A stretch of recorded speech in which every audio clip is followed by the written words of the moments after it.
అన్ని రకాలుగా బలపరిచిన మరి పెద్దలు ఉన్నారు, వారిని కూడా మనం ఆహ్వానించుకుందాం.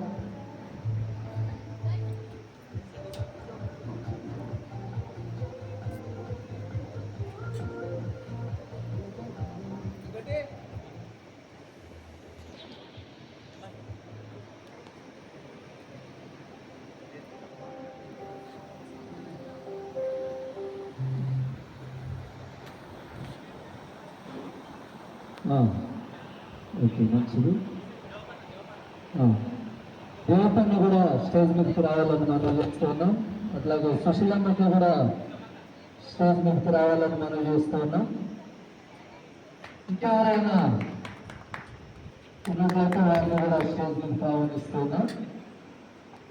సమయంలో మన గురువు గారితో మనమందరం కూడా వేచి నిలబడినట్లయితే పూజా కార్యక్రమాన్ని మన మధ్యలో ఉన్న మరి నరేష్ ముందు ఈ పూజ కార్యక్రమాన్ని